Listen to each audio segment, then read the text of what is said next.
Good morning, welcome to Board Game Barrister, our local game shop in Milwaukee, Wisconsin. I'm Andy, and I'm here with Renee, Glenn, and Gordon, and today we're talking Vampire Village, a game where we're all playing as our own little villages. We're trying to build up to defend against waves and waves of werewolves, vampires, and witches that our other players are sending against us, and there's a lot of screaming and death and despair if you're playing as me. Let's get into it. Welcome to Vampire Village, where we're each going to be building up our own small little hamlet, trying to defend our villagers against monsters that are attacking from every angle. Each player is going to begin the game with a starting building with 2 villagers on it, and we're going to build up our villages from there. The entire game is played in 2 rounds. In each round, we're going to build up our village with these village cards here. You can see I've got my round 1 village cards, and then defend ourselves against creatures. Here are my round 1 creatures. So to start round 1, we're going to deal 6 village cards to each player at the table. Cards have a few different elements to them, the first of which is their identifier. This is a green building, but it's also a different shape than all the other types of buildings, so if you had somebody with a color vision deficiency at your table, they'll be fine. You'll be able to tell by the shape of the building in the corner here. Some village cards have an effect that's going to take place when and only when you play them. So this one says that when I play this one, I add a villager to it for every building in the column that this card is in.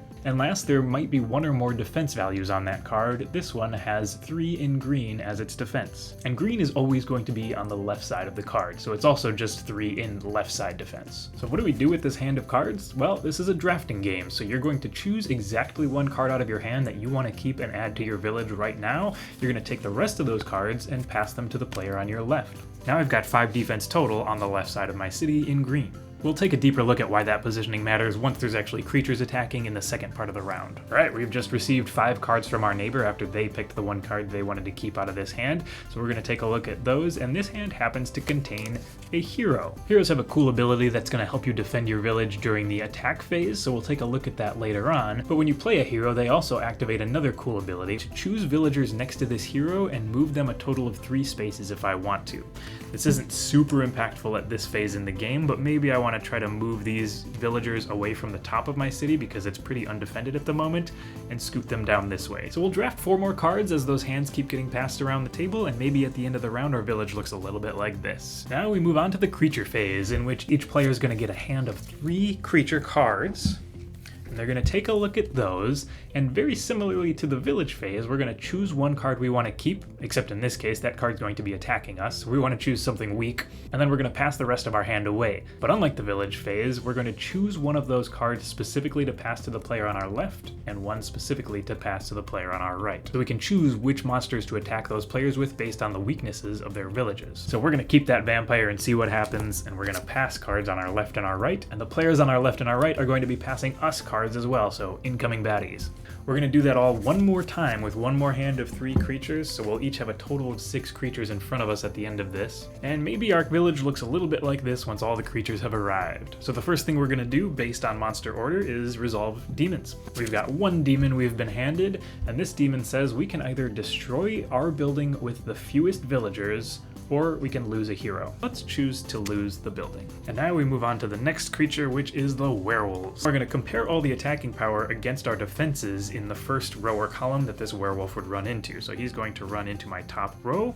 My defense is 2 against this attack power of 1, which means I just plain defend. If I'm equal or higher than the attack value, I get to defend the village. So this is cool. We actually defended against this werewolf, and we're going to leave it here to be worth points at the end of the game if we can still defend against it in the second round. Our witch's attack power is 1 for every witch attacking the village to the left of mine. So I actually have to look at my neighbor's village for this witch and see how many witches they have attacking them.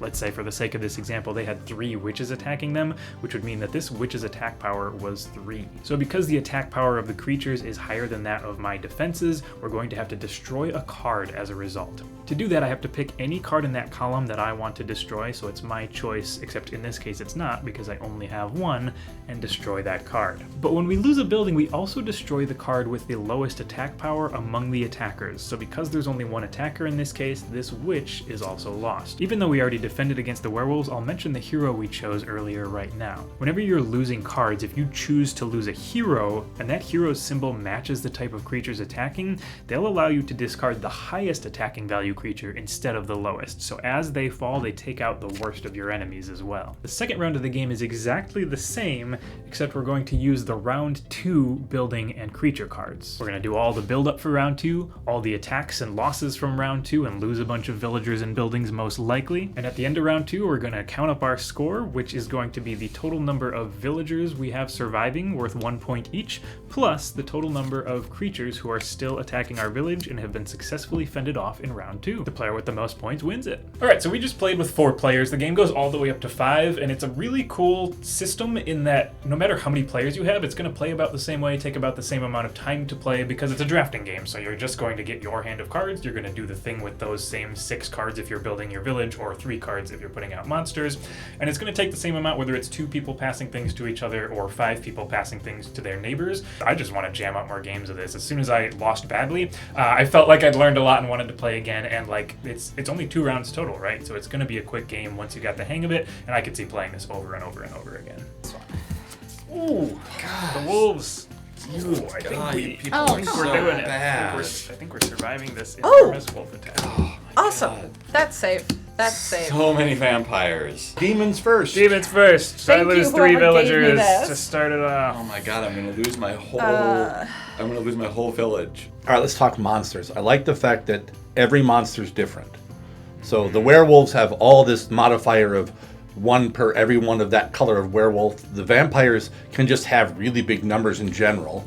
The witches will have numbers, or it'll be determined on what witches are next to you. And then the demons just do a bunch of random mean things. So you're always having to pay attention to the board state of other people.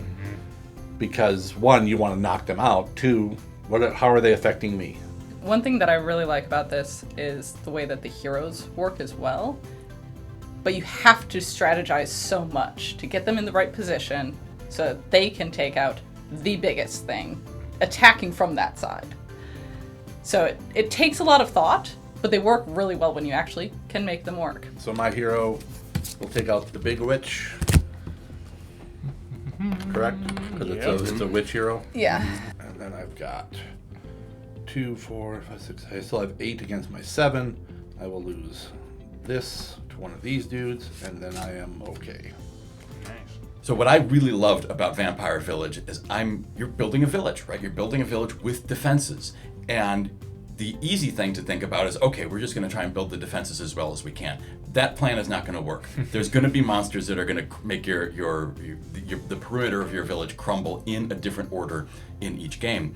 So thinking about how you're going to build your 2nd and 3rd lines of defense, how you think these things are going to come together, was really fun for me. I really liked trying to think about, here's my plan. I'm going to put this here, so then I'm going to lose it, and then I'm going to have this better line of defense, and that's all going to hang together, and I'm going to have this great structure. And then you come to the next part where the monsters come out, and you have some control there, but like all games that involve making good plans, your plans aren't going to survive reality, and it's going to upset your plans. And then, all right, it worked out, kind of, right? Kind of. Because the game is going to cause you to lose villagers and lose parts of your village and lose your heroes, that's going to, for some people, feel really bad. Right, where you could think you just want to build your structure and you just want your structure to be glorious, this great village with your great defenses. That's not going to happen in this game. You're going to lose people. So particularly when you're playing with those younger people, it says 10 and up, and I'm thinking of that 10-year-old set. Know that this could be a really great developmental game as they are learning to build and lose. Or sometimes it might be too much. So keep that in mind, again, particularly when you're playing with the youngsters. So I just noticed something about the village cards, which is a really fun design aspect. They actually, when you have them all edge to edge, the images work.